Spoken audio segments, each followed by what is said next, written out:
Okay, we were talking scare zones before in the second video. That was the trench coat video. Why the costume changes? So I can tell them apart before I post them, which is first, second, and third. Hey, it's a good idea. That way you know which is which, right? Why do you think I did all those lighting effects in the other videos? That way, when I did them all at once, that way I could tell which was which before I posted them. That's one of Dr. Jimmy's secret secrets. Now you know. The reason behind costume changes and special effects. So I can tell the videos apart when I get ready to put them places. Right. We were talking about scare zones. And I covered most of the scare zones that we know something about. But there were a couple more. In the Mel's Diner area will be a scare zone, apparently. And in the past, that has often been a very key and important scare zone. A scare zone that's had some major stuff going on. Schoolhouse was there in 2008. Remember that? Remember the importance of Mel's the all-night die-in, Horrorwood die-in last year. Both of those fit right in with the path of the pumpkins and everything else. What's going to be right in the middle of all the action at the Mel's Diner area, going off towards Central Park, I guess? We don't have any clue. The only thing we know is that there are con artists. Con artists. And that's very intriguing, because considering the sort of dubious, conflicting information we've been receiving, is that a clue that we're being conned? And all of this is a charade, and when we get there, it'll be completely different from anything we had expected before?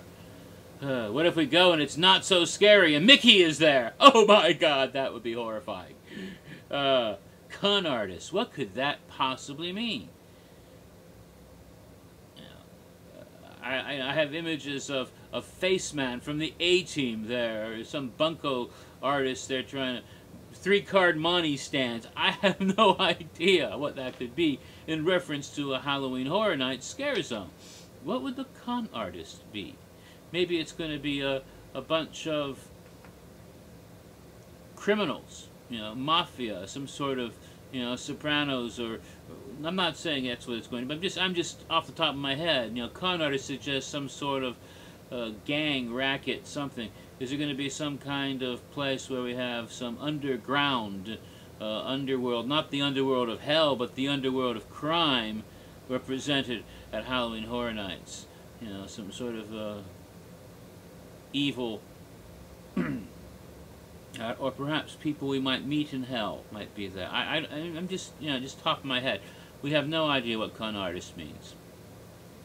The other scare zone that we know about is the one in Shrek Alley, a location where we've had in past the War of the Dead, very effective, very beautiful last year, and where we had that whole American Gothic the year before. So there's sometimes very picturesque and interesting, exciting scare zones in there.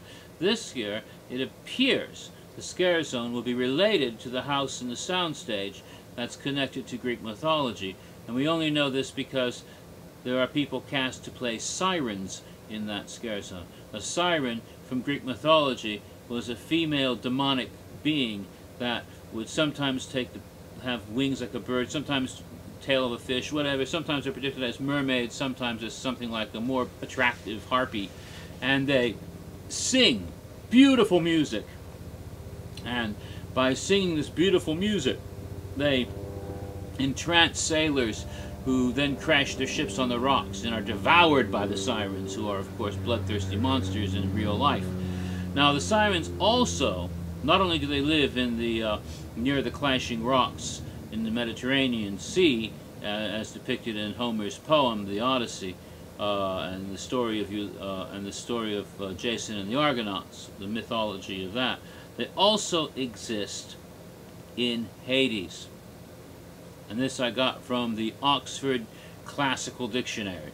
There are also sirens in Hades as well. So they could also be a part of a Hades, Land of the Dead scare zone, or it could just be a larger Greek mythology theme in the scare zone in the house. And I still have no way of knowing what that is yet. But I haven't heard a Greek character that is not associated in one way or another with the underworld so far. In one way or another.